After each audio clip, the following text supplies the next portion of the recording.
খৰভোগৰ এখন চৰকাৰী বিদ্যালয়ৰ আজব কাহিনী। ভাল ছাত্ৰ-ছাত্ৰী নোহোৱাৰ বাবে এজনো শিক্ষাৰ্থী উত্তীৰ্ণ হ'ব নোৱাৰে মেট্ৰিক পৰীক্ষাত। বৰপেটা জিলাৰ ৰূপসী শিক্ষাখণ্ডৰ অন্তৰ্গত এখন বিশেষ চৰকাৰী বিদ্যালয়। বিদ্যালয়খনত হেনো নাই ভাল ছাত্ৰ-ছাত্ৰী। আনকি প্ৰয়োজনীয় শিক্ষক নথকাৰ বাবেও কোনো ভাল ছাত্ৰ-ছাত্ৰীয়ে নকৰে নামভৰ্তি। ফলত প্ৰতি বছৰে হাইস্কুল শিক্ষান্ত পৰীক্ষাত উত্তীৰ্ণ হ'ব নোৱাৰে ছাত্ৰ-ছাত্ৰী। এই উক্তি খোদ বিদ্যালয়খনৰ প্ৰধান শিক্ষকগৰাকীৰ। 1981 চনত খৰভোগৰ বৈৰাপুৰ, নুনতোলা, ৰামপুৰ আৰু কলিতাপাৰা গাঁৱৰ শিক্ষানুৰাগী ব্যক্তিসকলৰ অক্লান্ত প্ৰচেষ্টাত গঢ় লৈ উঠিছিল বৰনগৰ উচ্চ মাধ্যমিক বিদ্যালয়খন। পিছে ৰাইজে যি আশাৰে বিদ্যালয়খন স্থাপন কৰিছিল সেই আশা পূৰণ নহ'ল। এতিয়া যেন আছে গৰু নাপায় শাল থকাতকৈ নথকাই ভাল যেন কথা হৈছে গাঁওবাসীৰ বাবে। প্ৰতি মাহে চৰকাৰী দৰমহা লাভ কৰিও ছাত্ৰ-ছাত্ৰীক মানুহ কৰি গঢ়ি তুলিব নোৱাৰা এইসকল শিক্ষকৰ ওপৰত বিভাগে কি ব্যৱস্থা লয় তালৈ ৰাইজে আশাৰে বাট চাইছে। খৰভোগৰ পৰা সহিজুল আলীৰ ৰিপৰ্ট, অৰুণোদয় আছাম। বৰ্তমান আছে চলি ষ্টুডেণ্ট আমাৰ ক্লাছ 10ত 8জন, 9ত আছে আমাৰ বৰ্তমান 12জন, তাৰপিছত 8ত 5জন, 7ত 1জন, 6ত নাই। এডমিশ্যন লোৱা নাই। তাৰমানে আমাৰ গাৰ্জেনবিলাকে এডমিশ্যন দিব নোখোজে। কিয়? এই ছায়েন্স টিচাৰ, মেথছ টিচাৰ আৰু আমাৰ হিন্দী টিচাৰ নাই। আমি বহুত গাৰ্জেণ্টৰ ওচৰলৈ গৈছিলোঁ। যোৱাটো গাৰ্জেণ্টে তেওঁলোকে সেইটোৱে আমাক কয়। গতিকে যোৱা বছৰ মেট্ৰিকত কিমান আপোনালোকে পাছ কৰিছিল? মেট্ৰিকত 0%। কেইজনে দিছিল? এই 15জনে দিছিল। পাছ কৰা নাই। কিহৰ কাৰণে ভাবে ছাৰ? কিহৰ কাৰণে মানে আমাৰ ভাল ষ্টুডেণ্টে নাই।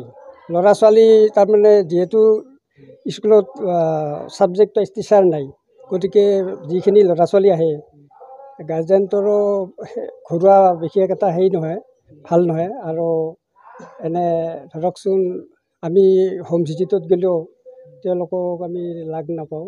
এই ভাল নহয় মানে ষ্টুডেণ্টখিনি ভাল নহয় মানে পঢ়াত গুৰুত্ব নাই আচলতে। আমিতো শিকানে যিখিনি পাৰোঁ। আমি আৰু ইমান বছৰ শিক্ষকতা কৰি আজি 32 বছৰ মোৰ ৰিটায়াৰ হ'বাৰেই হ'ল। কি নাম ছাৰ আপোনাৰ? মোৰ খগেন্দ্ৰ চৌধুৰী। কিমান প্ৰধান শিক্ষক? প্ৰধান শিক্ষক আইচি প্ৰধান শিক্ষক। এই মই আজি 1.5 বছৰ হ'ল। কিমানজন টিচাৰ আছে? যোৱা বছৰ আমাৰ 4জন পাছ কৰিছে। যোৱা বছৰো 14জনে দিছে। আপুনি ক'লে যিহেতু ভাল ষ্টুডেণ্ট নাই আপোনালোকৰ, সেইকাৰণে আপোনালোকে ভাল ৰিজাল্ট প্ৰদৰ্শন কৰিবলৈ ভাল আৰু ভাল ষ্টুডেণ্ট নহয়, অকল টিচাৰো আমাৰ নাই। টিচাৰ কেইজন আছে? ছায়েন্স টিচাৰ নাইয়ে। মই টোটেল টিচাৰ আমাৰ এনে হেৰি হিচাপে আছে আমাৰ 8জন আছে। কম্পিউটাৰ সৈতে ICT 9জন। টোটেল ছাত্ৰ কিমান আছে?